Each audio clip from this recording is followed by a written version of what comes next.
बहुत दूर है, नहीं आ पाओगे।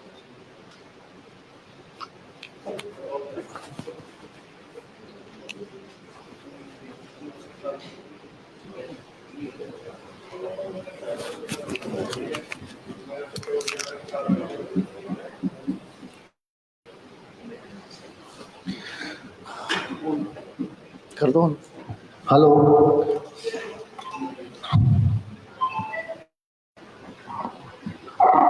नैन्सी कहाँ है अभी?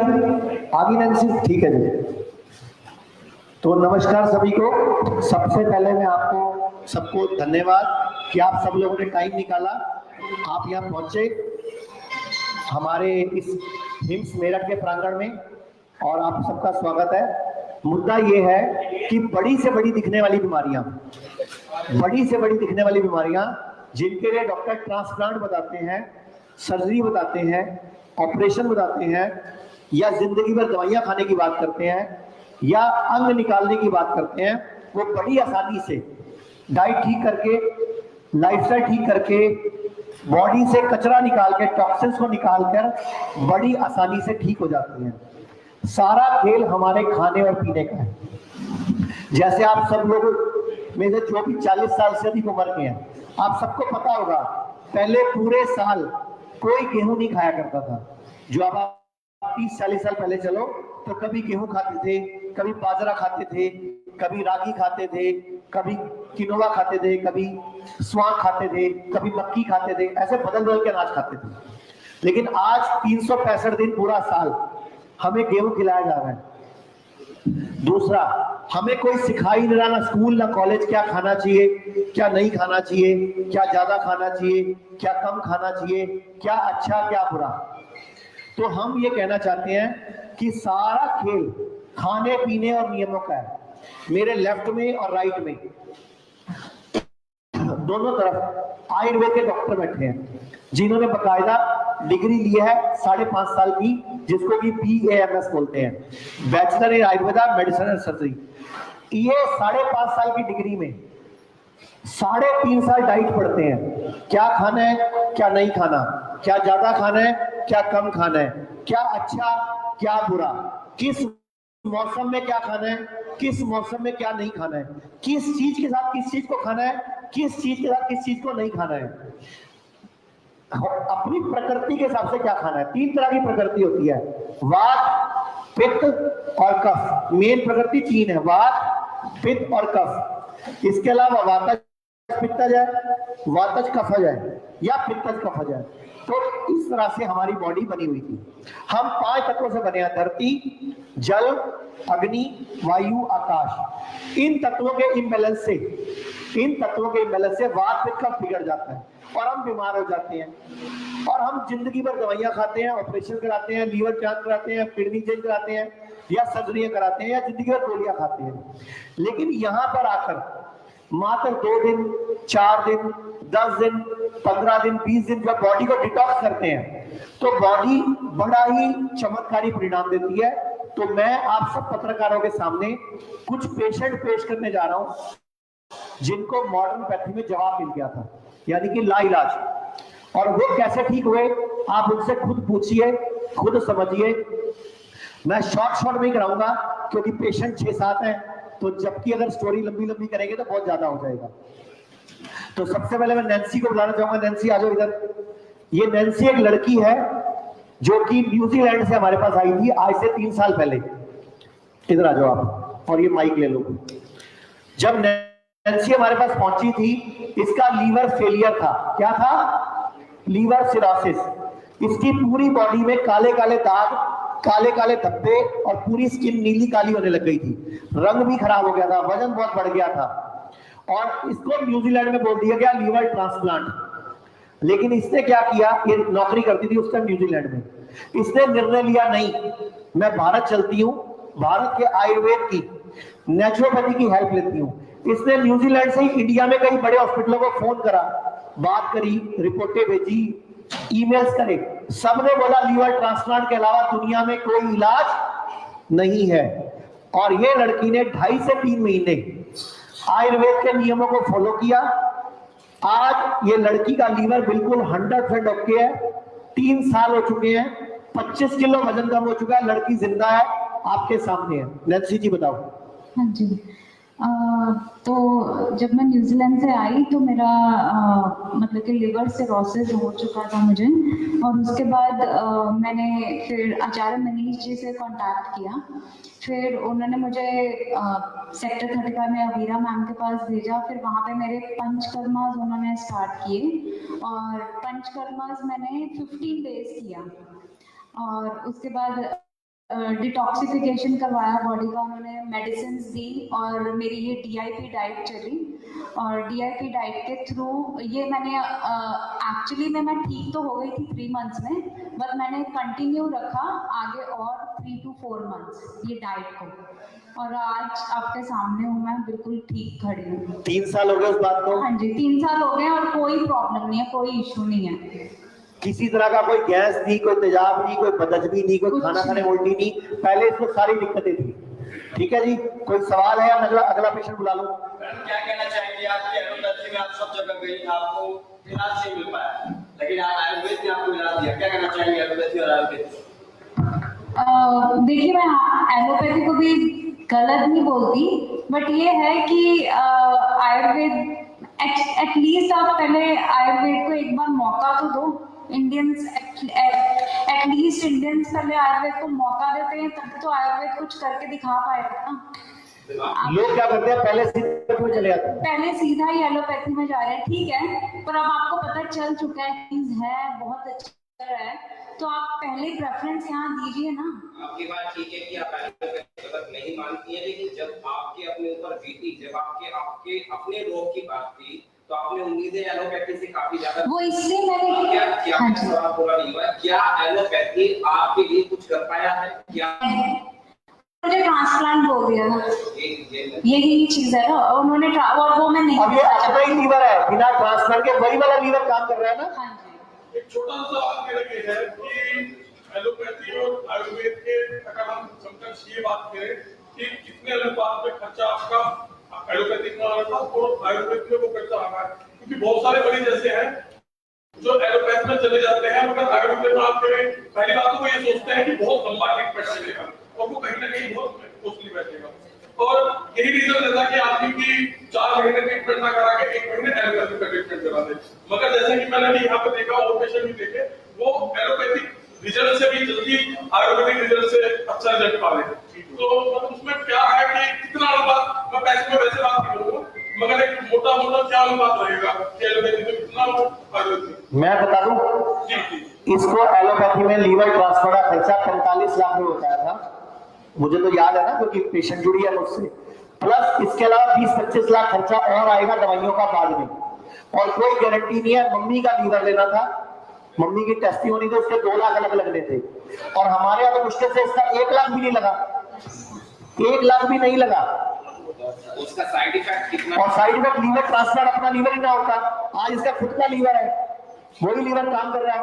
तो मैं सबको बोलना चाहूंगा, लीवर हो या किडनी हो, वापस रिजुनरेट हो सकते हैं। डाइट ठीक करनी पड़ेगी, खाना पीना ठीक करना पड़ेगा, और बॉडी से गंदगी को निकालना पड़ेगा। मैं अगला पेशेंट मिलवाना चाहूंगा, आवाज सर। अगले पेशेंट है हमारे साथ, अब आपके सवाल का जवाब आ जाएगा। आ जाओ इधर, आ जाओ, आप भी आ जाओ, पीछे आप यहाँ आ जाओ। अब ये पेशेंट हमारे पास जब आई थी, इनके 62 कीमो हो चुके हैं। कितने?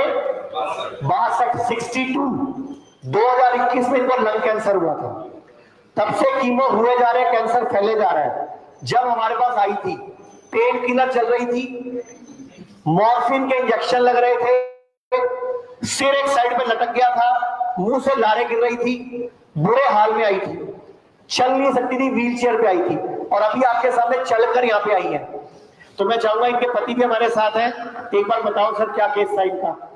ये 2021 में जुलाई में पता चला कि इनको लंग्स ट्यूमर है। हम लोग 1.5 साल इलाहाबाद में दवा कराया, कुछ पता नहीं चल रहा था। फिर जब लंग्स ट्यूमर, फिर इनका पता चला कि कैंसर है, तो हम लोग इनको लेके दिल्ली गए। राजीव गांधी में इलाज शुरू हुआ, तो वहाँ फिर कीमो चलते गए हैं, 21 दिन में कीमो होता था। तो शुरू में जब कीमो हुआ तो पहली बार तो बहुत दिक्कत थी, 1 महीना हम लोग वहीं एडमिट रहे। फिर उसके बाद फिर 21 दिन में बुलाते रहे, 21 दिन में कीमो होता रहा। और लास्ट में ये स्थिति आ गई कि चलने की भी स्थिति में नहीं थी। कीमो के 10 दिन 11 दिन तक कुछ खा नहीं पाती थी, रोती रहती थी हमेशा, और आंख से आंसू बहते रहते थे, मुंह से लार टपकती रहती थी, और हमेशा चिल्लाती रहती थी कि मौत हो जाए ठीक है, मौत हो जाए ठीक है। मतलब घर वालों ने भी प्रार्थना करी कि शायद भगवान इनको हम उठा ही ले, क्योंकि ये इतने दुख नहीं बर्दाश्त कर पाई। हमारे पास जिस हालत में आई थी आप देख भी नहीं सकते। बाकी भी बताइए, आप खुद बताओ अब कैसे हुआ। अब हंस रही है, देखो अभी पेन किलर चल रही है आपकी? कोई मॉर्फिन का इंजेक्शन? नहीं। बताओ जरा सबको। मैं सबको यही बोलूंगी कि मैं यहाँ आके 70% ठीक हूँ, और एक मुझे नई उम्मीद मिल रही है कि मैं ठीक हो जाऊंगी, यहाँ से ठीक होकर जाऊंगी। अभी कितने ठीक हो आप यहाँ पे? यहाँ पर मैं 70% ठीक। 10 दिन लगाए पहले, इनके बाल भी वापस आने लग गए हैं। कि जब हमारे पास आई है तो बाल भी नहीं थे। आप बता रहे हैं पहले की स्थिति है, तो ये 70 नहीं 170% ठीक है, 100% भी ठीक है। अभी तो देखो चेहरे पे स्माइल है, कहाँ सिर लटका हुआ था, लारें गिर रही थी, दर्दे, मॉर्फिन के इंजेक्शन लग रहे थे। अभी जब से आई है 2 दिन बाद कोई दर्द की गोली नहीं, कोई इंजेक्शन नहीं, चलने भी लग गई है। चौथे दिन इनके थोड़ी बॉडी में सुधार आ गया था। और एक और बात, सबसे बड़ी बात, आज एक कर्जाई है, 45 से 50 लाख इनका इलाज का पैसा लगा, मकान बिक गया, बेटे की नौकरी चली गई, घर बिक गया, एक प्लाट भी बेच दिया, कर्जा चढ़ गया। अब बताओ ये कैसा इलाज है? ऐसा इलाज होना चाहिए कि घर बिक जाए, कर्जा चढ़ जाए। जी आप क्या एलोपैथी को चैलेंज कर रहे हैं? मैं किसी को कोई नहीं चैलेंज कर सकता था, मैं कौन होता हूँ?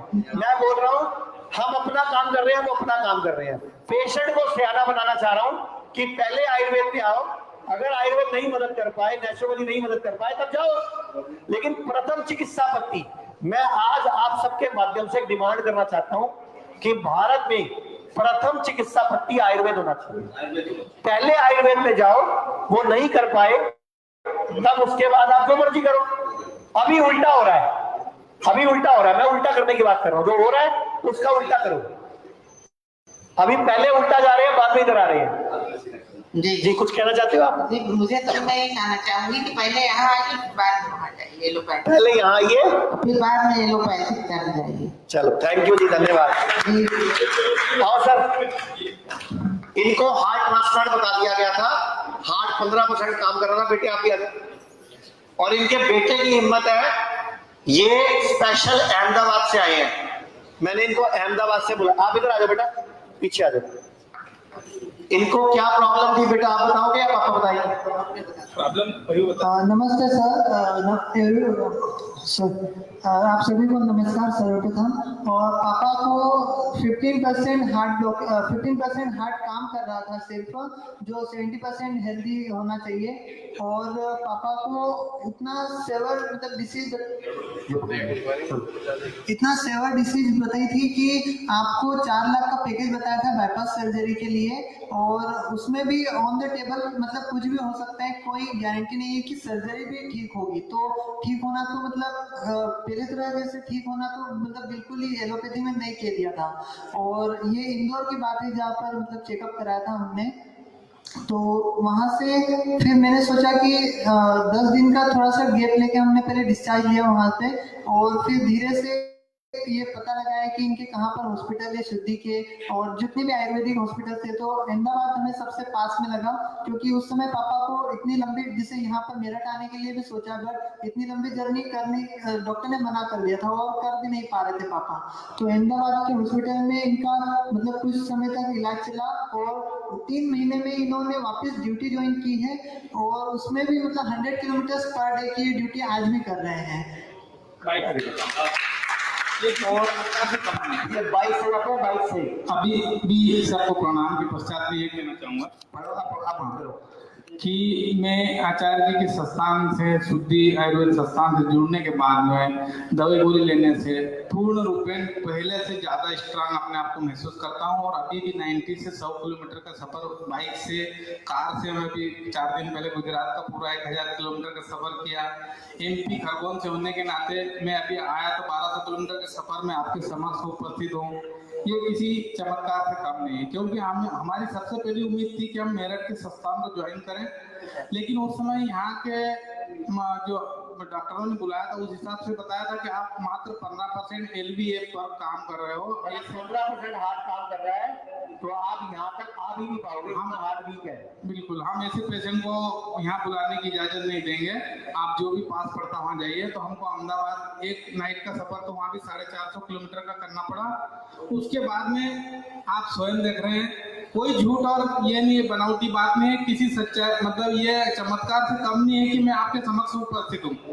और अभी भी कम से कम 1200-1400 किलोमीटर का सफर नाइट का करने के बाद भी आपके समक्ष ये स्टेटमेंट दे रहा हूँ।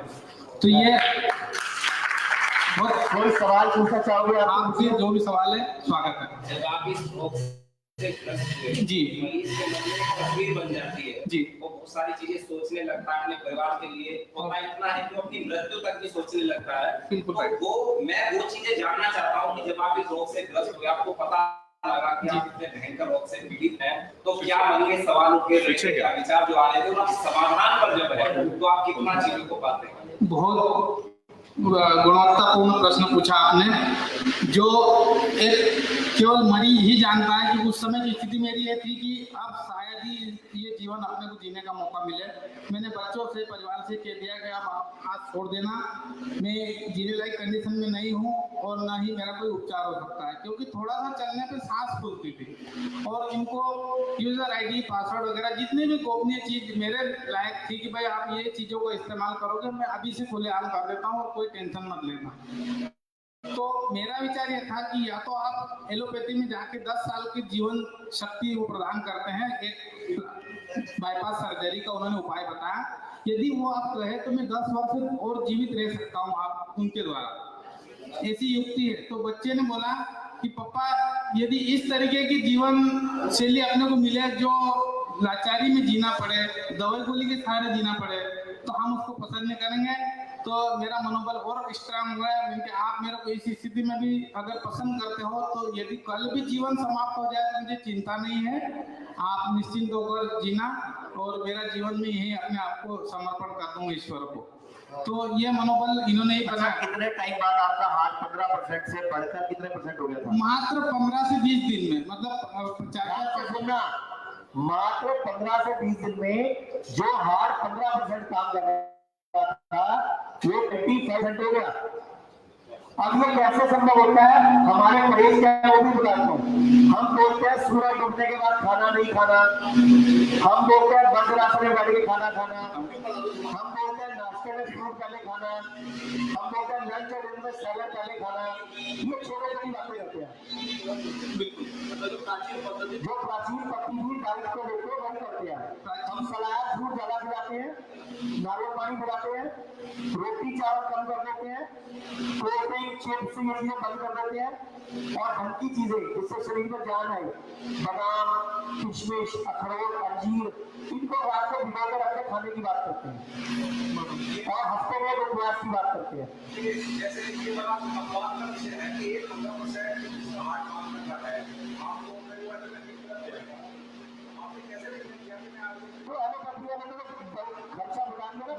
मैं आपको बताना चाहूंगा, मुझे 4 से 5 लाख रुपए का बाईपास सर्जरी का खर्च बताया था, जो मैं संभव नहीं था उस समय खर्च कर पाना। उनके बाद पैसे नहीं तो भैया इसलिए आयुर्वेद में आई, तो हमने कुछ भी हो जाए यही करना है। आयुर्वेद में न केवल लक्ष्मण जी के लिए संजीवनी बूटी थी, यदि पहचान करने वाले हनुमान जी या जो आयुर्वेद आचार्य हो तो आज भी वो बूटी उपलब्ध है और अपना जीवन आगे सब एलोपैथी में जाते हैं। तो कभी जो प्रेस कॉन्फ्रेंस कर रहा हूँ मैं आपके माध्यम से बात पूछो, कम से कम 2 मिनट में मुजफ्फरनगर में आसपास के इलाकों में तो पहुंचे, आप लोगों को पहुंचे कि भैया लोग एक्चुअल में आयुर्वेद में प्रथम चिकित्सा व्यक्ति के रूप में नहीं आते, ये तो बाई चांस आते हैं मजबूरी में।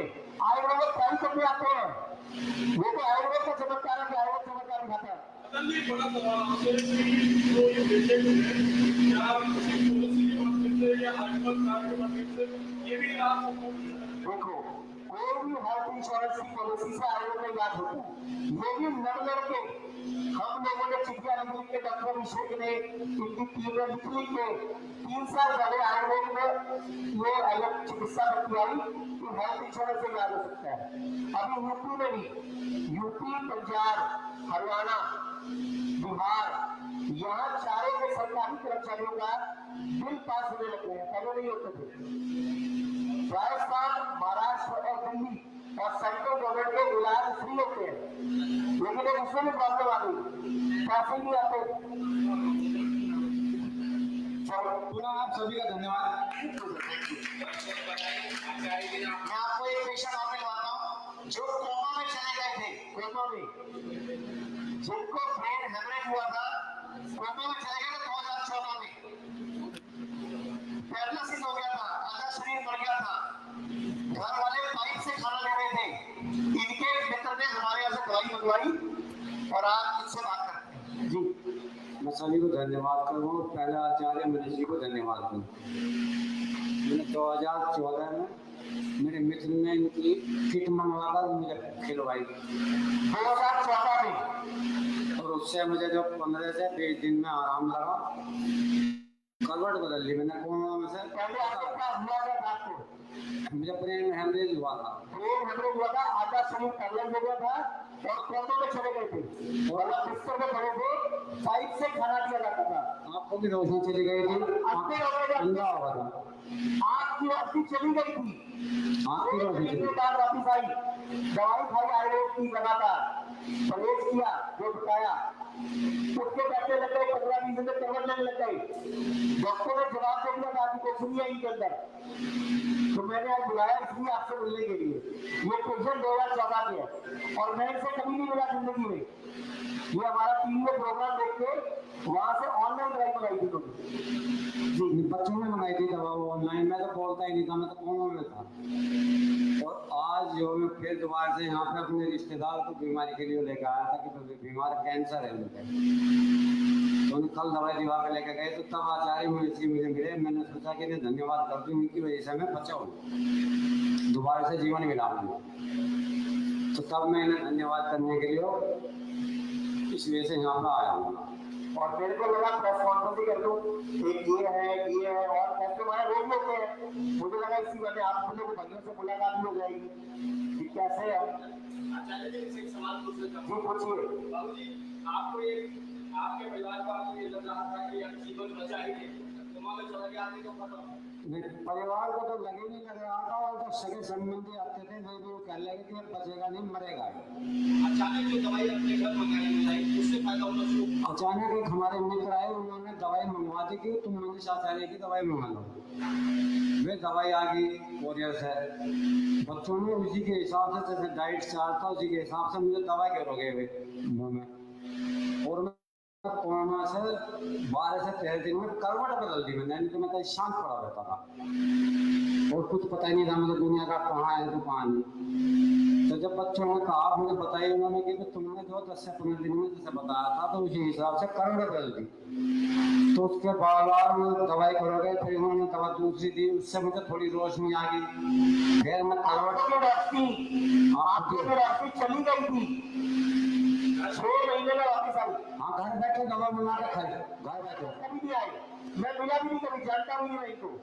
और फिर जो है उन्होंने बताया डॉक्टरों ने कि ये आपके 15 से 20 दिन में करवट लेकर बैठे हो जाएंगे। तो उसी तरह से मैं फिर 15 से 20 दिन में बच्चे मेरे पास में मैं करवट लेकर बैठा होगा। हाँ जी, मैंने सन 2014 में खाई थी। 16 कितने टाइम खाई? मैंने खाई 2.5 साल दवा। 2.5 साल। अब तो दवाई नहीं चल रही, अब तो सिर्फ इनका एक डाइट चार्ट में मेरे मुझे याद है और योग याद है। ये मेरा वीडियो चला के योगा करते हैं। हाँ, से योगा को करता हूँ, और इनका जो डाइट चार्ट है, कभी शाम को खाना सूर्य की रोशनी में खाता हूँ, चाहे भक्का रहना मंदिर, बाकी खाना नहीं खाता हूँ हमेशा। जो आपने अपनी कंडीशन बताई, जैसे मेडिकल साइंस में कहा जाता है, ये मान लिया जाता है कि उस कहानी से लेके अब तक आप जितना है अपनी कहानी बता रहे हैं, मैं जानना निरालीजन। तो आयुर्वेद पर आपका विश्वास जो है वो कितना बड़ा है, कितना जमा है, या क्या संदेश और लोगों को भी देंगे? क्योंकि जैसी स्थिति आपके ऊपर भी थी, मैं मानता हूँ कि बाहर के लोगों को छोड़ी आपके अपने लोगों ने कह दिया कि आप मर जाएंगे, लेकिन उस मंजर को देखकर आज की अगर कहानी को देखें तो कितना विश्वास इन चीजों पर आपका जमा है। मुझे तो 100% से भी फालतू विश्वास है, और मेरी बात को बहुत ही आदमी मेरे मिलने वाले रिश्तेदार करते हैं। आयुर्वेद का बहुत बड़ा, एलोपैथी में तो इलाज ही नहीं हो सकता था मेरा, ये तो मार देते तब तक।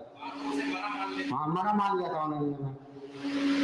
आयुर्वेद ही बता सकता आदमी को, और आयुर्वेद में मुझे 100 से भी ऊपर % विश्वास है, बहुत बड़ा विश्वास।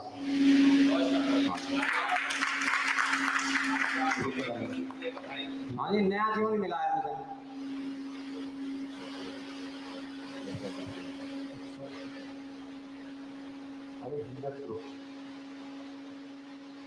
तो मैं श्लोक बताना चाहूंगा, आयुर्वेद में है, यावत कंठगतो प्राणा, यावत कंठगतो प्राणा, यानी कि जब तक गले में प्राण है,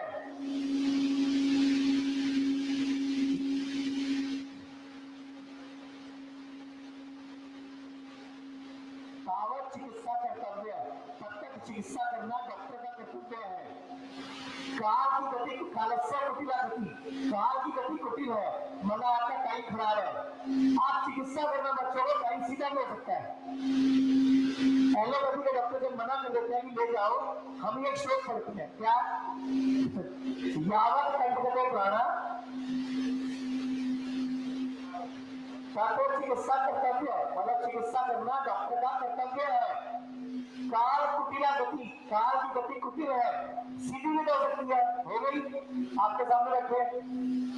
अगर उस टाइम नहीं हिम्मत आ जाते, हम ट्राई ना करते तो मर ही गए थे ना। हमने ट्राई करा, काल की गति सीधी हुई, ये ठीक हो गए। ठीक है, धन्यवाद। हाँ सिंह साहब, अभी आपने श्लोक किया है, मैंने बोला था सीधी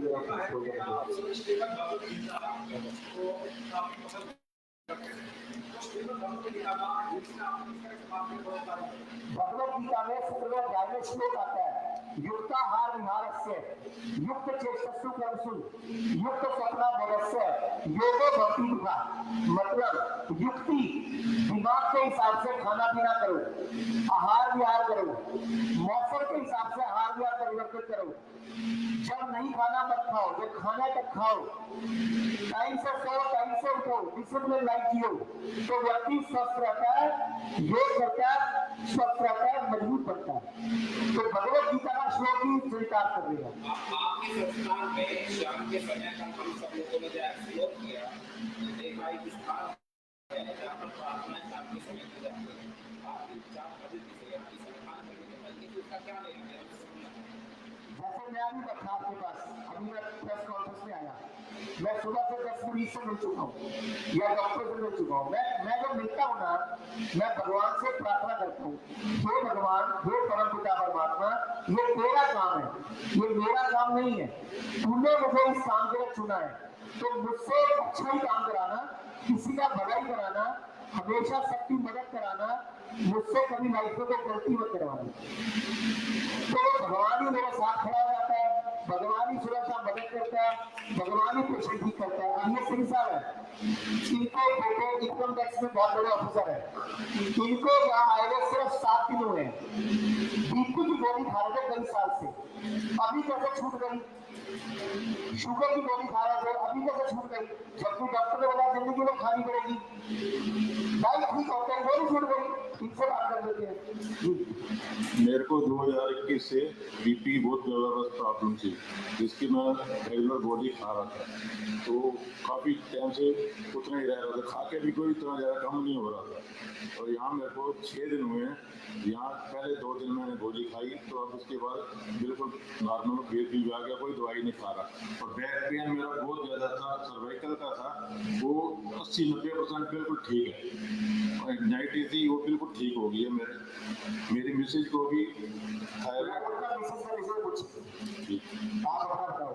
मेरा 6 दिन में बहुत रिलीफ मिला है। और मैं सभी को यही प्रार्थना करता हूँ, एलोपैथिक में ना जाके इसी में बहुत रिलीफ मिल रहा है, मेरे को बहुत आराम मिल रहा है। उनकी धर्मपत्नी को एक ऐसी प्रॉब्लम थी जिससे 5 साल से ये रात को पैरों पे चक्कर भी नहीं ले सकती थी, ना चक्कर, ना कंबल, ना रजाई, इनके पैरों से आग निकलती थी, गर्म हो जाते थे, कपड़े भी गर्म हो जाते थे। और यहाँ आगे से 4 दिन में ठीक हुई है, 4 दिन में। मैडम बताओ जरा। मेरे को ठीक है, बोलो। मेरे को 2005 से 2005 से मेरे को शुगर की प्रॉब्लम थी, जिसकी वजह से मेरा घुटने से नीचे पैर पूरा जलता था, जिसकी वजह से ऊपर का हिस्सा ठंडा रहता था मेरा। मैं ऊपर के हिस्से में रजाई करती थी, कमर करती, नीचे नहीं करती थी मैं। लेकिन अब मैं 4-5 दिन मैंने यहाँ पे थेरेपी की, 2 दिन पहले मेरे ये प्रॉब्लम मेरे अपने आप ठीक हो गई। मेरे को शुगर पैरों से आग निकलना, गर्म रहना, सेब निकलना और पैर नीचे चलना पूरा, घुटने के नीचे का हिस्सा। तो हमने ऐसा 4 दिन में क्या कर दिया? हम नहीं करते, ये बॉडी बहुत सियानी है। मैं आप सबको बोलूंगा, हफ्ते में 1 दिन उपवास किया करो, 6 दिन खाया करो, 1 दिन मत खाया करो, मतलब 6 दिन गाड़ी चलाओ, 1 दिन गाड़ी का रेस्ट लो। और कल मैं बहुत साल के बाद पहली बार आधा घंटा नीचे जमीन पर बैठी मैं। तो नहीं, मेरे बैक पेन की वजह से मैं नीचे नहीं बैठती, डॉक्टर ने मना किया था। मैं कल बहुत टाइम के बाद मैं आधा घंटा नीचे जमीन पर बैठी, कल मेरे में ये भी इम्प्रूवमेंट। शुगर में मेरा फर्स्ट टाइम जिंदगी में मेरा 106 शुगर हुआ डाउन। जब आप इस रोग से पीड़ित हुए तो समाधान की तलाश में किसी चिकित्सक के पास जरूर पहुंचे होंगे और वो बेहतर भी होगा, उसने दावा भी किया होगा अपने आप को बेहतर होने का। तो क्या क्या चीजें आपको बताएंगे कि आप क्या नहीं कर पाएंगे, कैसे नहीं हो पाएंगे, हम लोग वो भी सुनना चाहते हैं। उन्होंने तो मेरे पास मेडिसिन दी थी, आपको ये हमेशा ही खानी पड़ेगी मेडिसिन, बस आपने चीनी नहीं लेनी, फ्रूट्स नहीं लेने आपने।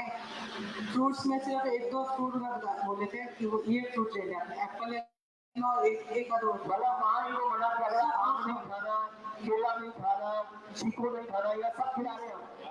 मैं आम भी खा रहे हैं, केला भी खा रहे हैं, चीकू भी खा रहे हैं, गुड़ भी खा रहे हैं। आयुर्वेदिक देसी तरीकों में कोई फलों ने आपका जो है वो समाधान कर डाला, ये 12 घंटे में आपको समाधान मिल गया। कितना विश्वास है, सुदृढ़ हुआ, कितनी मजबूती आई आपको। आगे दूसरा भी ये बोलिए, ये पे आके बात करें, अगर जहाँ से नहीं होती तो दूसरी जगह मतलब प्राथमिक चिकित्सा तक की आयुर्वेद होना चाहिए, जो मेरा मिशन है, हमारा मिशन है। आचार्य जी, सवाल पूछ रहे हैं। हिंदुस्तान में बुजुर्ग लोग काफी बगल में रहते हैं, मोस्टली बुजुर्ग लोगों को दवाइयाँ खानी पड़ी, मोस्टली हर घर में आदमी जो है मजबूरी हो गई है हमारा दवाई को खाना। अब क्या आयुर्वेद में पद्धति में कोई इलाज पाएगा कि आपके लिए भी ये चीजें लागू होगी? देखो, मैं एक बात बोलता हूँ, आप सब लोग पत्रकार बैठे हो, मैं आप ही लोगों को बोलता हूँ, मुझे दुनिया की कोई एक दवा का नाम बताओ, पेपर में प्रूफ दिखाना पड़ेगा जिसका साइड इफेक्ट ना हो। हम बीपी की गोली खाते हैं, थोड़ी देर में शुगर आ जाती है, शुगर की गोली खाते हैं, बीपी आ जाता है, फिर हार्ट प्रॉब्लम हो जाती है, फिर किडनी खराब हो जाती है, फिर सांस फूलती है, फिर कब्जी हो जाती है, फिर असर बनता है, फिर उसकी गोली, फिर उसकी गोली, उसकी गोली, ये कितनी गोलियां खा रहे हो बताना जरा। 5-6 गोली लोग खा रहे थे। और सभी की जो बढ़ता होनी चाहिए वो 50 से नीचे आ गई थी। यहाँ इनकी सारी गोलियां बंद कर दी गई है और पल्स ठीक हो गई है, सिर्फ डाइट से और पंचकर्म से।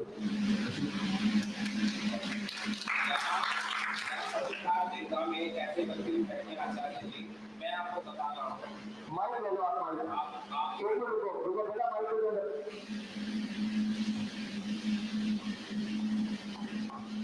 आचार्य जी, ये प्रभाव होने का और प्रभावित होने का एक तरीका भी है कि हम लोगों को संदेश देकर काफी चमत्कार कर सकते हैं, जो समाज में एक बड़ा सकारात्मक संदेश पहुंचाते हैं। यहाँ हमारे साथ पत्रकार दीर्घा में मुर्तजा खान जी एक मेरे साथी हैं, वो यहाँ बैठे, मैं कराऊंगा अभी आपसे। उनका आपके हॉस्पिटल से लगभग 13 किलोमीटर की दूरी पर एक बहुत खूबसूरत, बहुत शानदार, बहुत आलीशान रेस्टोरेंट है। उन्होंने ये आपसे प्रभावित होकर एक अपने यहाँ पर एक प्रथा लागू की है कि जितनी भी स्क्रीन उनके वहां पर चला करती थी उसमें कॉक, पेप्सी इस तरीके के पहले एडवर्टीजमेंट चला करते थे, लेकिन अब लोगों को प्रभावित करने के लिए आपके रील्स वो चलाते हैं। वो ऐसा इंसान धन्यवाद सर, थैंक यू धन्यवाद। तो आज विशेष मुझसे मुझे ये कहा था जब मैंने शाम को बताया कि कल आपके दर्शन होंगे, आपसे बातचीत करने का हमें मौका मिलेगा, तो हमारे साथ में वो लोग आए हैं। पिछले 3 साल से ऐसी व्यवस्था अपने रेस्टोरेंट में उन्होंने किया हुआ है कि एक प्रोजेक्टर के माध्यम से और LED के माध्यम से आपकी रील्स लोगों को दिखाते हैं ताकि एक अच्छा संदेश लोगों में जाए। धन्यवाद।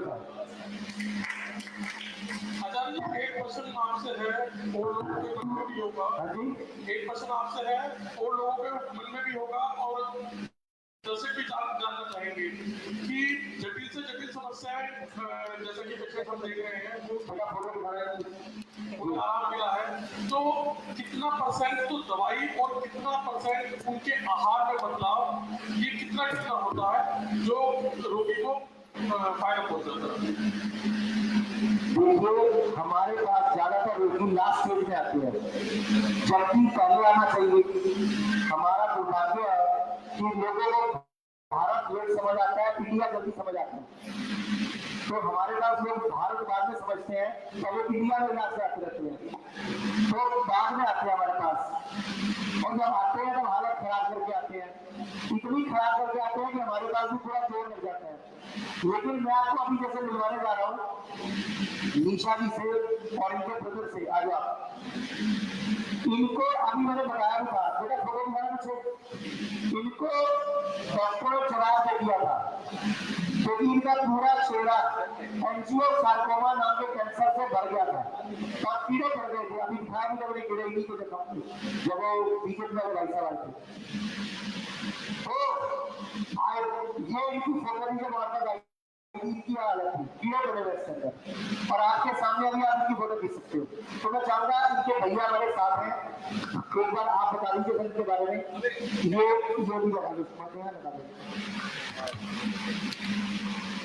आयुर्वेद सूत्र दोषा कदाचित कुप्यंती, दोषा कदाचित कुप्यंती, जिता लंघन पाचने, जिता लंघन पाचने, जिता संशोधने तू न दोषा पुनर्भाव। मतलब अगर आप डाइट ठीक करके, लाइफस्टाइल ठीक करके, कैसे भी करके बीमारी को भगाओगे, दवाई खाकर भगाओगे, दोबारा आ जाएगी।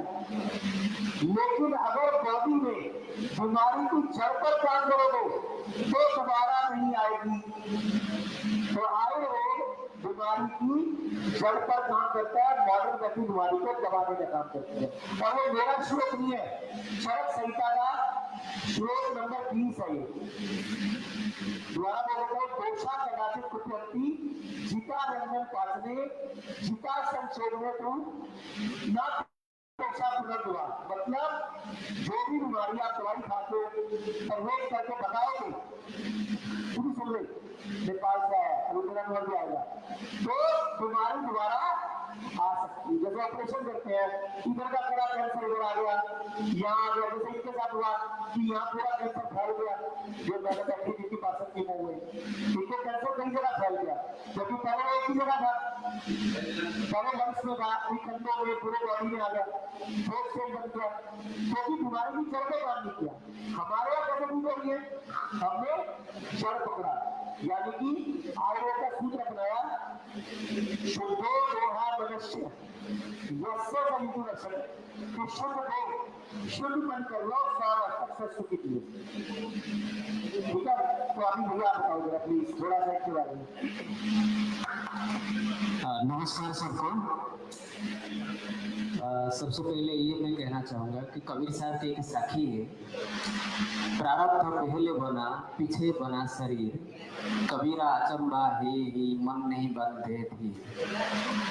तो हम लोग सभी जानते हैं कि ये शरीर जो है प्रकृति से बना है, प्रकृति से इसका सुधार हो सकता है, लेकिन फिर भी हमारे मन में कोई धीरज नहीं है। तो इनके साथ यही हुआ तो आयुर्वेदिक के प्रति विश्वास न होने के कारण इन्होंने क्या किया, हमने इनको इनकी जो मजबूरी जबरदस्ती पे इनको हमने एडमिट करा दिया एलोपैथिक में लेके। मेरे को तो काफी भरोसा रहा आयुर्वेद पे, लेकिन इन्होंने कहा नहीं आयुर्वेदिक में कोई ज्यादा ठीक नहीं होता, लोग आयुर्वेदिक में इलाज नहीं कराते, तो मेरे को एलोपैथिक में दिखा दो। एलोपैथिक में जैसे दिखाए इनको, सिर्फ एक बायोप्सी की वजह से इतनी साइड इफेक्ट हुआ, इनके घाव इतने बढ़ गए, यहाँ पे कीड़े तक पड़ने लग गए। तो उनके पास और कोई उपाय नहीं था और कहने लगे तो इसको ठीक करने का सिर्फ एक ही मात्र उपाय है, सर्जरी करके पूरा निकालना पड़ेगा और ये उसमें उनकी आंख चला जाएगा। अब इनकी जो कंडीशन है देख सकते हैं आप लोग, ये हालत हो गया है। ये कीड़ा इन्हीं के शरीर का है। तो अभी यहाँ कितने दिन में पट्टी खुल गई थी? तो यहाँ पे आने के 12 दिन के बाद इनको पट्टी खुल गई। 12 दिन में आपके सामने तब से मेंटेन्ड है ये, क्योंकि हम बॉडी को अंदर डिटॉक्स करते जा रहे हैं ताकि कैंसर जड़ से खत्म हो। अच्छा जी, मैं ये जानना चाहूँगा आपसे, आप आचार्य जी के आने से पहले कहीं और भी गए थे, किसी एलोपैथी के पास या एम्स में या किसी प्राइवेट डॉक्टर के पास? हाँ, एलोपैथी में दिखाए थे, जो एलोपैथी के बाद आयुर्वेद में कुछ ट्रीटमेंट, इनका भी ट्रीटमेंट कराए थे, आयुर्वेद में थोड़ा सा सुधार हुआ। तो आयुर्वेद के ऊपर जो भरोसा रहा हमने, ऐसे कहते हैं ना, अगर इच्छा शक्ति मजबूत रहता, आत्मविश्वास रहता, आयुर्वेद के प्रति भरोसा रहता, तो अपने आप मार्ग दिखने लगता। तो मेरा ये जो आत्मविश्वास आयुर्वेद के प्रति जो भरोसा है, मेरे को अपने आप मार्ग दिखने लगा। सही टाइम पर आयुर्वेद उनका आचार्य मनीष जी का वीडियो देखने को मिल गया। तो इसी वजह से आप आपके सामने अभी जिंदा है, नहीं कोई इनकी आंख नहीं होती है। इनकी ये पूरी आंख निकालनी थी डॉक्टर ने, और ये पूरा हिस्सा काट के थाई से मास्क लगाना था। ये जो हालात पैदा हुए, ये यहाँ तक पहुँच गया कैंसर, हम देख रहे हैं स्क्रीनों को, वहाँ का कीड़े भी घूम रहे हैं। ये हालात एलोपैथी की वजह से तो पता नहीं हुए कहीं, क्योंकि आप लोग दवाइयाँ खाते रहे होंगे, इलाज ठीक करते नहीं, बायोप्सी के बाद हुआ ना, सिर्फ बायोप्सी की वजह से, वही तो कह रहे हैं, बायोप्सी की साइड हुई। बायोप्सी नहीं करानी चाहिए। बायोप्सी जितना भी टेस्ट होती है ना, बायोप्सी हो गया, आपका कीमोथेरेपी हो जाता है, रेडिएशन लग जाता है, ताकि पेट सीटी हो जाता है। इसकी प्रभाव से काफी लोगों से मिला है। हमारा जो हालत आपस में चर्चा करते हैं, सब इसी की साइड इफेक्ट बहुत हो रहा है, इनका भी हुआ।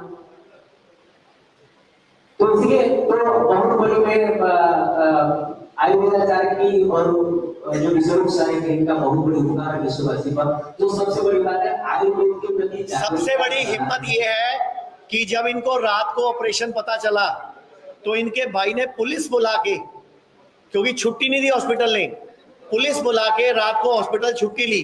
पहले पुलिस भी नहीं निकाल पाई, मुख्यमंत्री हेल्पलाइन में फोन किया, वहां से दोबारा पुलिस को फोन किया, भाई क्या कह रहा, पेशेंट कह रहा नहीं कराना मत कराओ, तब इनको छुट्टी मिली। तो मैं चाहूंगा इनके लिए हम जोर से, ठीक है जी, थैंक यू, धन्यवाद। आ जाओ अब आप लोग, डॉक्टर अभिषेक आप एक बार थोड़ा सा आयुर्वेद समझा दो, और डॉक्टर नेहा एक बार आप समझा दो। आ जाओ इधर। अभी एक पेशेंट रह गए हैं, 1 मिनट में बेटा तू भी खड़ा इधर आके बोल दे जरा। ये किडनी फेल का पेशेंट है जिसको डायलिसिस बोल दिया गया, ट्रांसप्लांट बोल दिया गया, नेपाल से आया है, नेपाल से आया है। अभी यहाँ पे सिर्फ 9 दिन हुए हैं, और 9 दिन में पहली बार जिंदगी में इसका क्रिएटिनिन कम हो रहा है, नहीं तो आज तक क्रिएटिनिन कम बढ़ता ही जा रहा था, और डॉक्टर ने डायलिसिस और ट्रांसप्लांट बता दिया। कैसा, क्या बताना चाहोगे इनको आप? जी, मेरा पहला रिपोर्ट में किडनी का 12% काम कर रहा था, यहाँ आने के बाद अभी 16% है। Very good. Creatinine first time check करने पे 5.9 था, अभी 4.8 पे गिरा है, वो 5 दिन के अंदर में बहुत इम्प्रूवमेंट दिख रहा है। और मेरे शरीर में भी बहुत डार्क स्पॉट्स थे, जो अभी लगभग 60%। ये नेपाल से आया है, नेपाल से, हमारे पास नेपाल से, भूटान से, श्रीलंका से, दुबई से, वियतनाम से, कई तरफ से पेशेंट आ रहे हैं, आयुर्वेद के लिए आ रहे हैं। मतलब हमारा एक ही मकसद है, भारत में आयुर्वेद प्रथम चिकित्सा पत्ती बनना चाहिए। और मुझे लगता है अगर भारत विश्व गुरु बन सकता है तो आयुर्वेद से ही बन सकता है, क्योंकि भारत का यही तो खजाना है। लेकिन सरकारें अभी वैल्यू नहीं कर रही। एक मिनट आप कुछ बोलना चाहते हैं? आ जाओ इधर आगे खड़े होकर बोलो कुछ। जी आचार्य जी को प्रणाम, यहाँ सभी सभ्यता मित्रों को प्रणाम करता हूँ। ये मेरा लड़का है, ये थोड़ा अधूरा बोला है, ये थोड़ा बोलने के लिए इनको थोड़ा समस्या हो रहा है कैमरा के आगे में। नहीं कोई बात नहीं, ऐसे बोल दो हाथ में। हाँ, तो एक्चुअल में इनको क्या हुआ कि आज से 14 महीना पहले मैं नेपाल में रहता हूँ। मैं इंडियन मुल्क से ही हूँ, लेकिन नेपाल में मैं नेपाल का सिटीजनशिप लेकर के नेपाल में रहता हूँ। तो मेरा बेटा इंजीनियर है, डिजाइनिंग मैन्युफैक्चर इंजीनियर है। तो जापान गया है। उससे पहले इसको पाइल्स का समस्या था, तो पाइल्स का हमने इलाज करवाया, उसमें ऑपरेशन किया। वो ऑपरेशन करने के बाद इसका घाव सूखने के लिए जो सुई लगाया इसको, वो सुई इसको साइड इफेक्ट कर दिया। वो इतना साइड इफेक्ट कर दिया कि वो सुई इसका किडनी को लेकर के सुखा दिया। किडनी साइज इसका अभी भी छोटा है।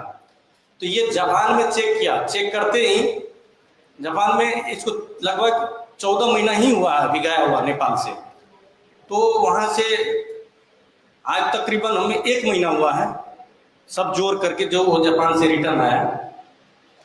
तो हमको सुबह फोन किया ये कि हमने यहाँ पे ये पहले से ये इलाज करवा रहा था जापान में, लेकिन हमें बता नहीं रहते, घर के लोग को बता नहीं रहते।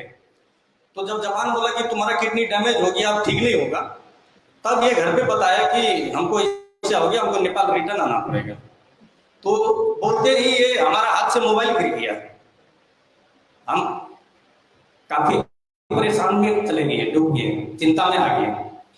फिर इसको तुरंत बुलाया नेपाल, और नेपाल बुलाते ही हमने काठमांडू में थोड़ा सा दिखाया कि स्थिति क्या है। वहां भी बोला कि इसका किडनी रिटर्न नहीं होगा, और वहां से हम सीधा लेकर के यहाँ आ गए। और यहाँ आते ही हमको पूरा विश्वास है और रिलीफ भी है हमारा लड़का को कि मेरा लड़का ठीक हो जाएगा।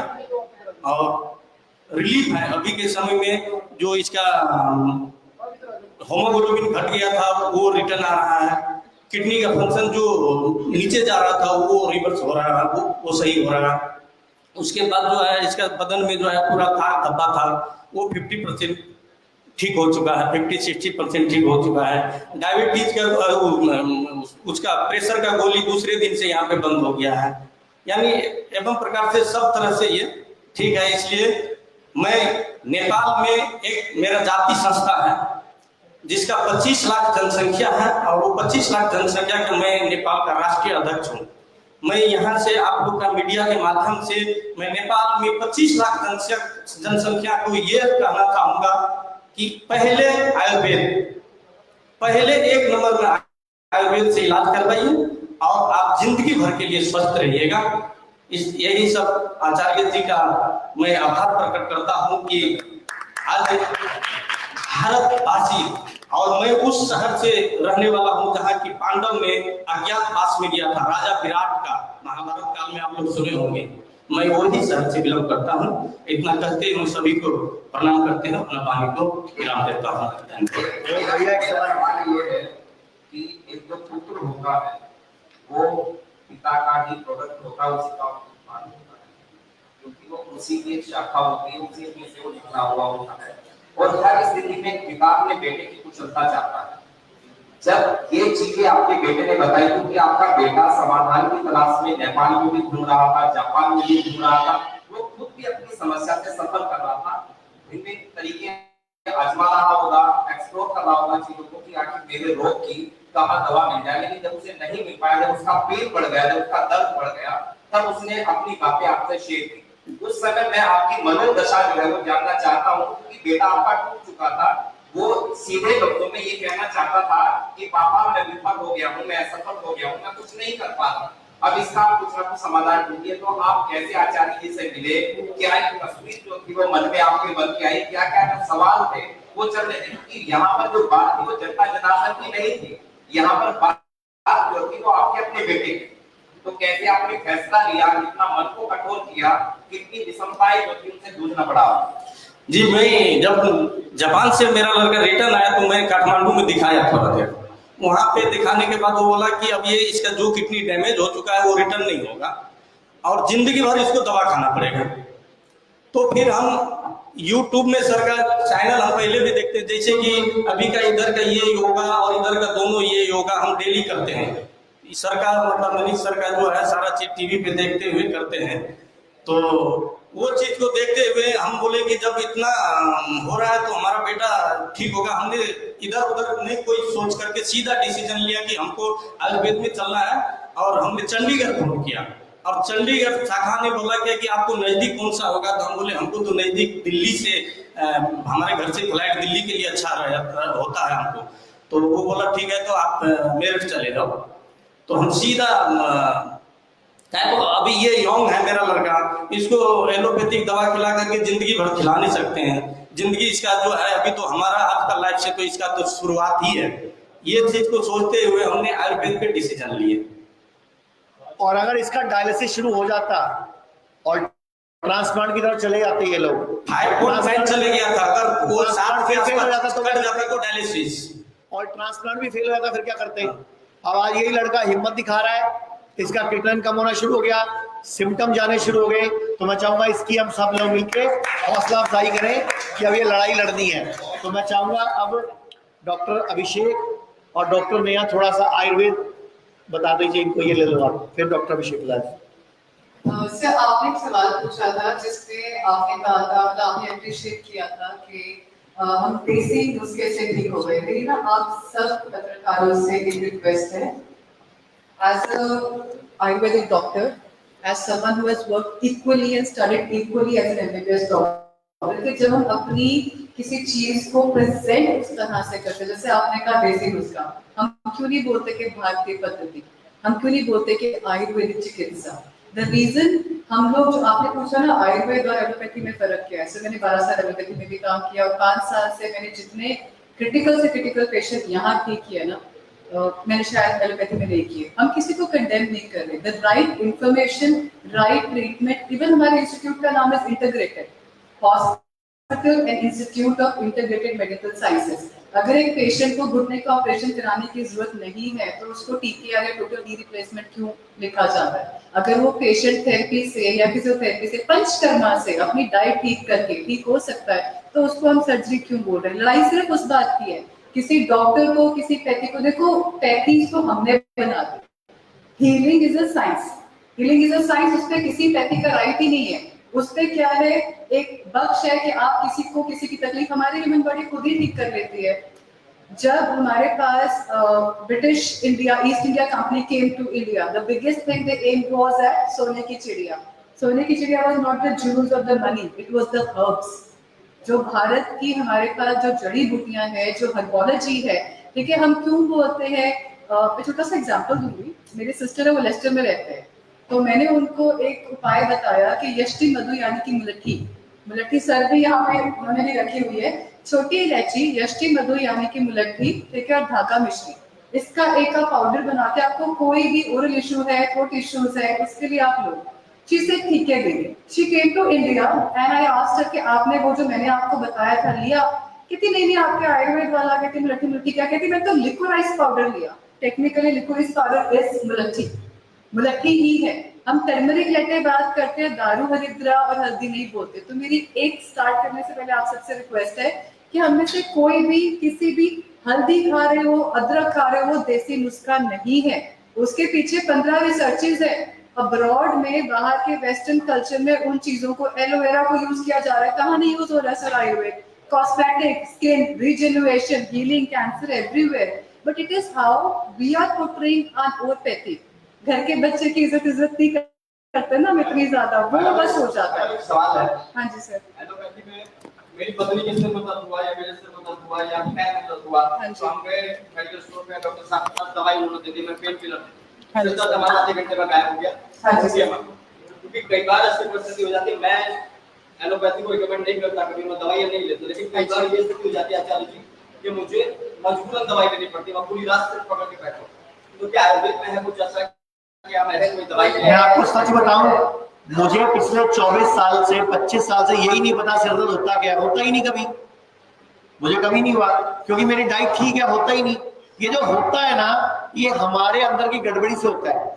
आयुर्वेद में जो सिर दर्द है वो वायु प्रदान होने से होता है, मतलब बॉडी में गैस बनी, पेट में वायु क्रिएट हुई, पेट साफ नहीं हुआ। मैं आपको 2 शब्दों में आयुर्वेद समझा देता हूँ। सबसे पहले हम बीमार क्यों पड़ते हैं?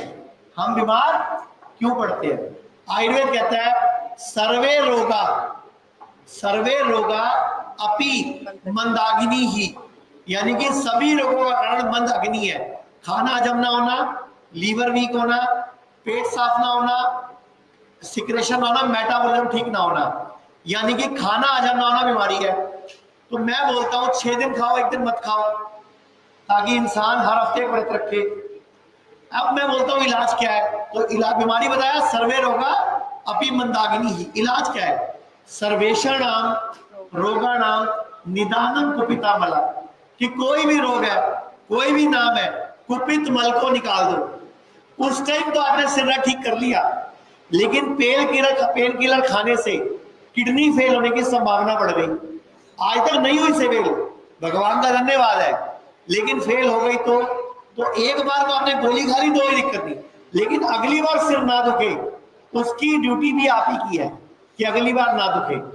जी, उसी को लेके ना मैं आगे इसी में कंटिन्यू करता हूँ कि हम जनरली जब बात करते हैं, बीमारी की बात करते हैं, आयुर्वेद का एक बहुत ही शुरुआत ही वहां से होती है जहां दुनिया सोचना बंद करती है। उसका एक सूत्र है, स्वास्थ्य स्वास्थ्य रक्षणम आतुरस्य विकार प्रशमनम। जैसे कि आपने भी बताया कि सर दर्द होता है या कुछ भी होता है, हम क्या कर रहे हैं कि जब हम बीमार हो रहे हैं तब सोच रहे हैं, हम बीमार ना पड़े उसके लिए नहीं सोच रहे। तो उसी के लिए आयुर्वेद दुनिया में एकमात्र ऐसा चिकित्सा साइंस है जो ये कह रहा है बीमारी के बाद नहीं आओ, आप बीमार ना पड़ो, उसका भी इंतजाम उसमें बताया गया है। तो स्वास्थ्य से स्वास्थ्य रक्षणम मतलब कि जो हेल्दी लोग हैं उनकी हेल्थ मेंटेन बनी रहे, उसका भी ट्रीटमेंट। मैं आपको एक वीडियो दिखाना चाहूंगा, आप बेटा वो नरेश त्रियन वाली वीडियो चलाना। अब एक डॉक्टर नरेश त्रियन है जो मेदांता के हॉस्पिटल के मालिक है, मेदांता सबको मालूम है गुड़गांव में। अब वो क्या कह रहे हैं कि अगर लंबा जीना है, मौत को हराना है, स्वस्थ रहना है, तो आयुर्वेद अपना लो, पंचकर्म अपना लो। लेकिन कब अपनाओ? जब बीमार नहीं हो। बीमार होने के बाद क्यों अपना रहे हो? प्ले करना बेटा।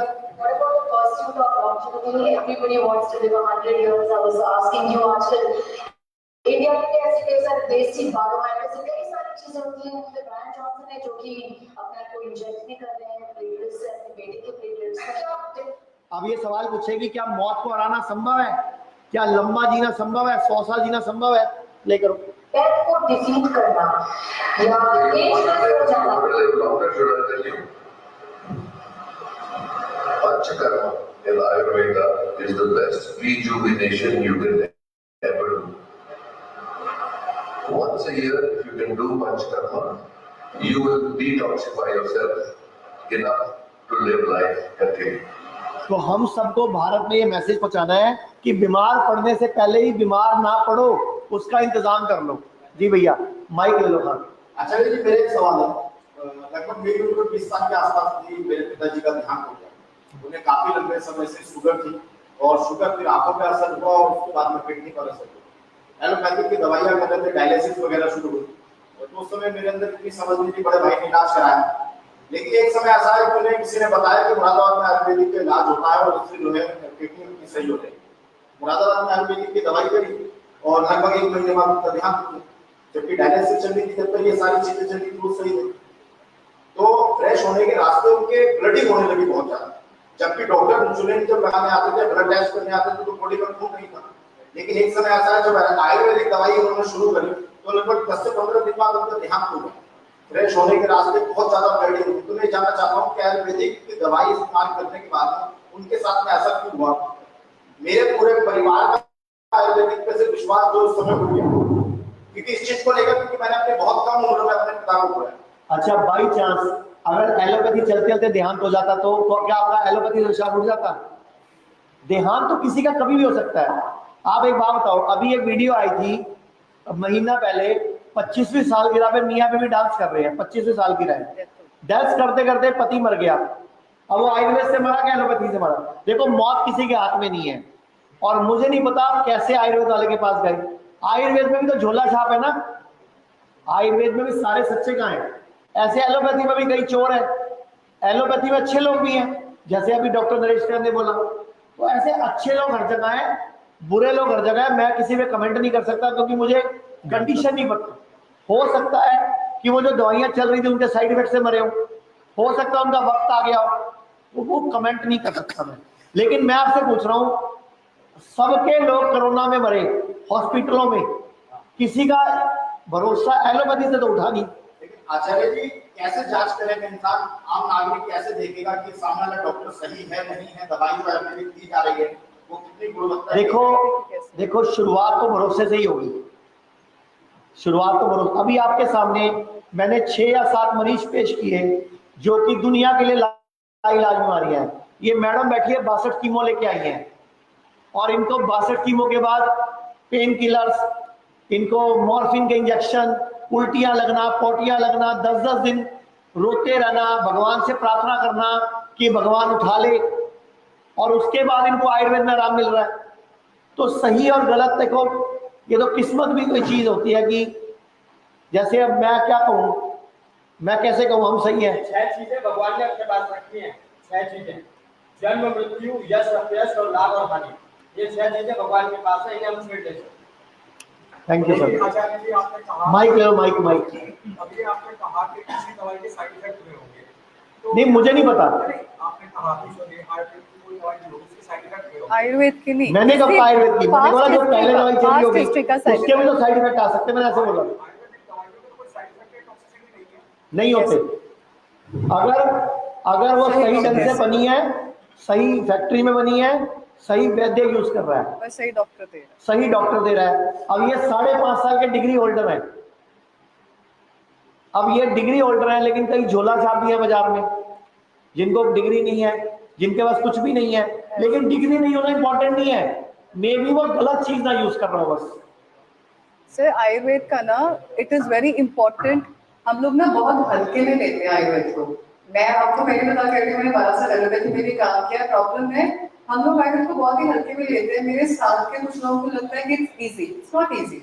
आयुर्वेद में हम एक पेशेंट को एक बस पेशेंट सिम्टोमेटिकली देखते हैं, उसकी प्रकृति क्या थी ओरिजिनली, ठीक है, उसकी पास्ट हिस्ट्री क्या है, मैंने क्या ट्रीटमेंट दिया, अभी का प्रेजेंट प्रकृति में क्या दोष उत्पन्न हुआ, नाड़ी परीक्षा सब होता है। तो जैसे आप बोल रहे हैं ना सर कि उनको ब्लीडिंग हुई हफ्ते के अंदर हो गई, ठीक है, तो उसमें पहले जो ट्रीटमेंट चल रहे थे उसमें प्रोग्नोसिस क्या था। देखो ये बहुत कम लोग समझते हैं, जो लोग क्लोजली एक आयुर्वेदिक डॉक्टर को ऑब्जर्व करेगा, जो एक्सपीरियंस डॉक्टर है जैसे कि हमारे हॉस्पिटल्स में है, तो आपको आइडिया लगेगा कि प्रोग्नोसिस हम देखते हैं। जब पेशेंट आता है आयुर्वेद में कृष्ण आते हैं, सुख आते हैं, अस आते हैं, कैटेगरीज है, बट जो आप जैसे सर ने बोला ना कि not everyone is trained as per that, तो आपको ये पता होना भी बहुत जरूरी है कि अगर हमने आयुर्वेद में भी जाना है तो which is the right place to come. जैसे मैं हम नहीं बोलते, अब ये जो पीछे वीडियो है नरेश त्रिहार जी की, he is not just the head of Vedanta, he is the head of ICMR. ICMR is the center of research for all medical researchers throughout India.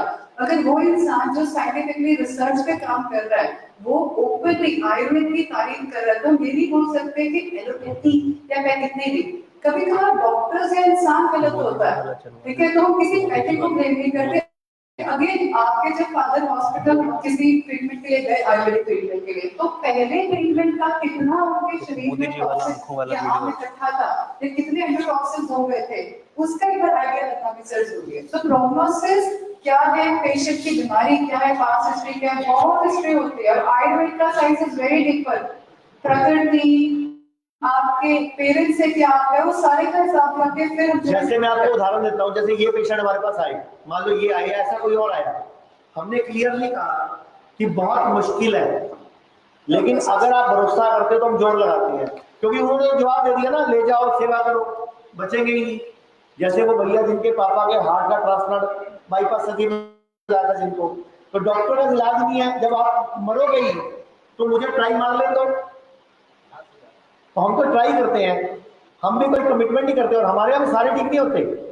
जो वक्त से आ जाता है, जो विश्वास करता है, जिसका टाइम ठीक होता है, मैंने आपको कालस्य कुटिला गति मैंने बताया ना, कई बार काल की गति कुटिल है, तो काल क्या क्या किसकी चली है, एक वीडियो देख लेते जरा,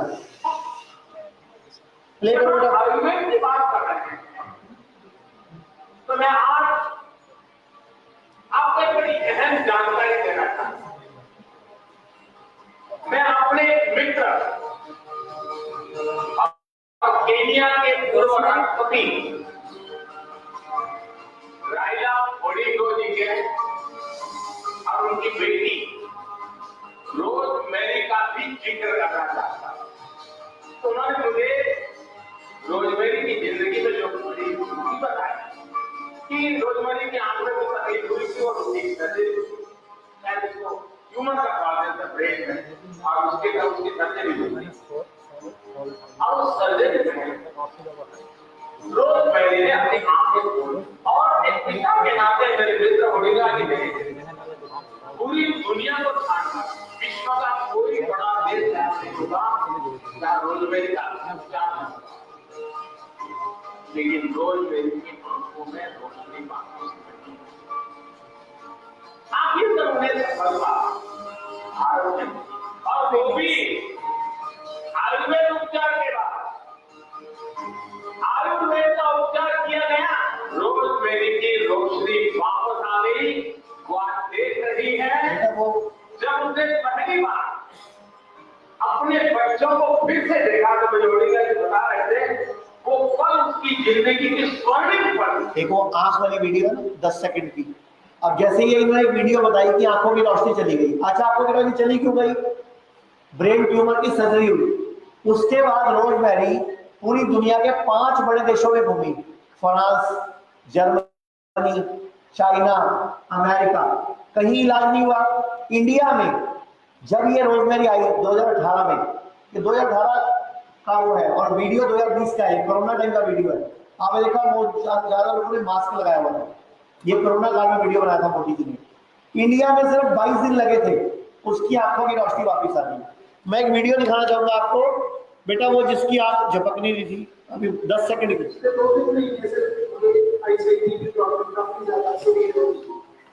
दो बार मुझे रिजल्ट भी करवाना पड़ा और मेरी आंखों में भी इंजेक्शन लगे। सुबह 6 से 10 बजे तक मुझे सूरज की किरणों की वजह से नजर नहीं आता, मुझे 10 फुट भी नजर नहीं आता। तो 4 दिन के बाद मैं कोशिश नहीं, अचानक जब मैं नीचे से ऊपर आया तो मुझे लगा कि मुझे तो कुछ दिख रहा है और मैं एकदम से देख पाता था। वो भी मेरी नीचे 2-3 महीने से मतलब मेरी आंखों का भी जो मेरा विजन है वो ठीक हो गया। एक वीडियो और है बेटा 10 सेकंड की है, जो आंख नहीं झपक रही थी इस पेशेंट की। आज सुबह उन्हें दीजिए आपको, ये हाँ, ये देखना ध्यान से जरा।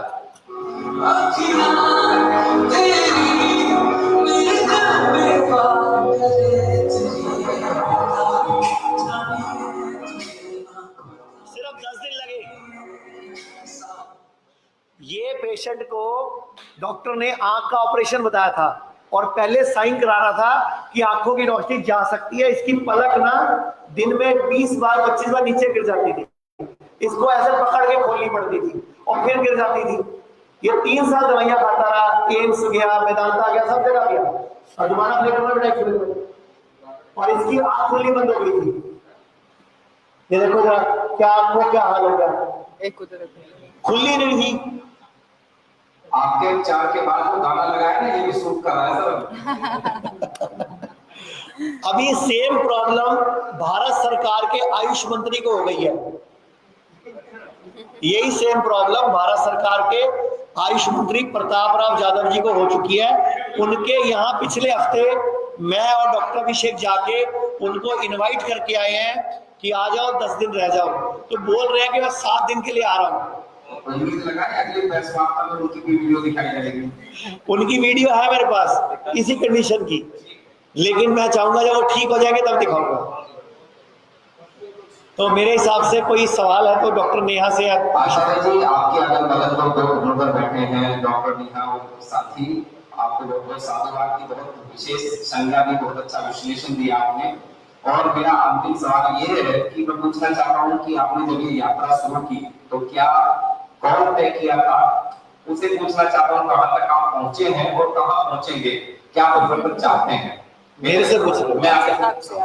मैं अपनी स्टोरी बताता हूँ शॉर्ट में। मैं खुद बहुत बीमार रहता था। 1991 में मेरा वजन 31 किलो था, 16 साल का था मैं, और मैं हर 2-4 महीने में हॉस्पिटल एडमिट होता था। मैं इतना, जब भी मौसम बदलता था मेरे को हॉस्पिटल जाना पड़ता था, कभी जॉन्डिस, कभी बुखार, कभी मलेरिया, कभी वायरल फीवर हो जाता था, और मैं पूरे घर का सबसे बीमार बच्चा था। इवन कि जब मैं 21 साल का हुआ, मैं इतना दुखी हो गया कि मैं ट्रेन की पटरी पे जाके लेट गया मरने के लिए। लक्सर में, हरिद्वार के पास एक जगह है, तो मैं रात को 8:30 बजे मैं पटरी पे लेट गया। मेरे को पता नहीं कहाँ से एक साधु आया पाइस में, मुझे कहता ये पटरी नहीं उस पटरी पे आएगी, कहता पटरी बदल ले। मैं उठ के बैठ गया, मुझे एकदम याद आया मैं क्या कर रहा हूँ, मैं तो मर रहा हूँ। मैं उठ के बैठा, इतने में ट्रेन चली गई। मुझे उसकी एक बात समझ आ गई, पटरी बदल ले। मैं तब तक एलोपैथी का इलाज करा रहा था, उससे पहले 8 साल से। मुझे आयुर्वेद पता ही नहीं था क्या होता है, मुझे हमारे कोई खानदान में आयुर्वेद का आदमी नहीं है, मुझे कहाँ से पता लगेगा। मेरे मौसा जी श्री गंगानगर राजस्थान में आयुर्वेदिक डॉक्टर थे, उन्होंने बोला मेरे पास आ जा। मैं 3 महीने वहां रहा, पहली बार जिंदगी में 1995 में। 12 किलो वजन बढ़ा 3 महीने में। तब से लेके आज तक मुझे नहीं पता सिर दर्द क्या होता है, मुझे नहीं पता बुखार क्या होता है, मुझे नहीं पता जुकाम क्या होता है। रोटी चावल खाता नहीं हूँ 7 साल हो गए, दूध दही पनीर खाता नहीं हूँ 11 साल हो गए। फ्रूट खाता हूँ, सलाद खाता हूँ, सूप पीता हूँ, जूस पीता हूँ, और लाइफ का एक मिशन बना लिया कि जब तक जीऊंगा आयुर्वेद के लिए काम करूंगा, क्योंकि इसने मुझे जीवन दान दिया, तो मैं सबको ये वापस लौटाना है मुझे। धन्यवाद। और अभी मुझे लगता है मैं सुई की नोक पे खड़ा हूँ, जहाज पे जाना है, अभी शुरू भी नहीं हुआ, अभी तो हमने शुरुआत की है, अभी तो पिक्चर शुरू हुई है। तो आप सबका एलोपैथी वालों की जो थैले हैं खाली करके मानेंगे। मैं एलोपैथी वाले डॉक्टर भी रखने वाला हूँ जल्दी यहाँ पे, क्योंकि क्या होता है भारत में कुछ ऐसे कानून है जिस कानून के तहत आयुर्वेद डॉक्टर इमरजेंसी में कुछ कर नहीं सकते, तो मजबूरी में फिर हमें उनको भी साथ लेना पड़ता है। मेरे बहुत सारे एलोपैथी डॉक्टर दोस्त हैं, अगर आप कहो तो मैं कुछ वीडियोस दिखा सकता हूँ एम्स के एचओडी की, अपोलो के हेड की, जिनकी खुद की किडनी फेल है, यहीं रह के गए हैं। अभी एम्स के एचओडी की आंखें की रोशनी चली गई है, हमारे से इलाज चल रहा है। ऐसे रत्नागिरी एक डिस्ट्रिक्ट है, वहां पे आईपीएस है महेश घोसलेकर जी, उनका बेटा फोर्टिस में सर्जन है, उनकी किडनी फेल हुई, 3 डायलिसिस चलते थे हफ्ते में, अभी 1.25 साल हो गया, 10-12 दिन में 1 डायलिसिस हो रहा है। और उनका बेटा खुद अपोलो में सर्जन है, उनका एक कजन फोर्टिस में सर्जन है। अभी एक पेशेंट मेरे पास लास्ट वीक एडमिट होके गए हैं, उनके घर में 11 डॉक्टर हैं, और वो कहते हैं 7 साल हो गए मेरा कोई इलाज नहीं का, जो हाथ कांपता था वो 50% ठीक भी हो गए 9 दिन में। पार्किंसन है उनको, पार्किंसन, 7-8 दिन में 50% ठीक हो गए। अभी एक पेशेंट मेरे पास कलकत्ता से, खुद एमबीबीएस डॉक्टर जो कि प्रैक्टिस करते हैं कलकत्ता में, उनको 99% ब्लॉकेज हो गई खुद को। डॉक्टर ने बोला बाईपास करनी पड़ेगी, 5 कदम चल रहे थे सांस फूल रही थी। उनके बेटे और उन्होंने निर्णय लिया कि पहले 15 दिन आयुर्वेद ट्राइड करेंगे, नहीं तो बाईपास करा लेंगे। 9वें दिन छुट्टी लेके चले गए, पूरे हॉस्पिटल के 5 चक्कर लगाए, सांस नहीं फूली 9 दिन में। मेरे पास वीडियो अगर आपको चाहिए तो दिखा देता हूँ। चलो जी, एक आखिरी सवाल पूछना जी सर। आपका सफर सुई वगैरह में, क्योंकि बहुत लंबा आपको जाना है, आप लोगों की मदद चाहिए सर। आज सुई जब है तो कहाँ तक अस्पताल अपने खुल गए हैं, क्योंकि जब लोग देखेंगे आपकी खबर पे, आपकी बातों को सुनेंगे, तो उन्हें पता होना चाहिए कि आसपास सिम्स का हॉस्पिटल कहाँ है, या छुट्टी गाँव कहाँ पर। अभी ये मेरठ में, हम जानी गांव में नगला कुंभा में है, ये मेरठ के शहर के बाहर है जहाँ बैठे हैं, क्योंकि रिकॉर्डिंग हो रही है। इसके अलावा मेरठ सिटी में जागृति विहार में छोटा सा है, दिल्ली में हमारे 17 सेंटर है, पूरे भारत में हमारे 125 सेंटर हैं। जागृति विहार में, वहां पे, हाँ मेन रोड पे जागृति विहार में, और वहां है। दिल्ली में 17 सेंटर है, लखनऊ में हॉस्पिटल है, चंडीगढ़ में 4 हॉस्पिटल है, डेराबस्सी में 125 बेड का है, पंचकुला में 100 बेड का है, चंडीगढ़ सिटी में है, मुंबई में 150 बेड का है। अभी हम वृंदावन में 150 बेड का नया खोल रहे हैं, मथुरा में, लखनऊ में 100 बेड का है। इसके अलावा कुरुक्षेत्र में स्वामी ज्ञानानंद जी का आश्रम है, उसका उद्घाटन स्वयं बाबा रामदेव और मुख्यमंत्री हरियाणा ने किया है, वो 100 बेड का है। मेरे 2 हॉस्पिटलों के उद्घाटन तो बाबा रामदेव ने किए हैं। यूएस में, हम अमेरिका में, न्यूयॉर्क में खोल रहे हैं। मैं 3 तारीख को शिकागो जा रहा हूँ उसका उद्घाटन करने। आप लोगों के सहयोग के बिना कुछ संभव नहीं है। आप लोग ये बातें पहुंचाओगे दुनिया तक तो बात पहुंचेगी। हम सब धन से आपके साथ आना चाहिए। धन्यवाद, थैंक यू जी। हम लोग पत्रकार राजनीति फील्ड में घूमते हैं, हमारे लिए गाइडलाइन बता दीजिएगा।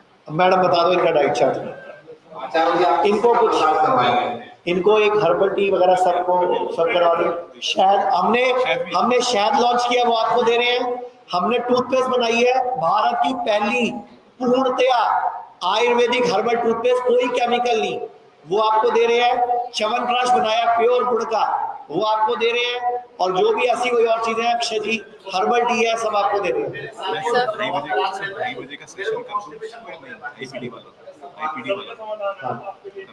अभी कर लो, लंच चल रहा है ना सर, बस लंच के बाद सबको भेजो अभी। और सारे डॉक्टरों को बुलाना, ए से लगे जाता है, आईपीडी ओपीडी नहीं आएगी, लंच चल रहा है, बस उसके बाद आ जाओ ना सारे, ये तो खत्म हो। अच्छा नमस्कार, कैसे हो आप? बस 2 मिनट, ठीक है जी, थैंक यू वेरी मच, धन्यवाद सबको। बेटा ये अभी ना रवि जी, जो मेरे फोन में वीडियोस पड़ी है ना, नहीं वो इनको दे दो, और एक उससे मंगवा लो, लंच कर लो फटाफट अपना।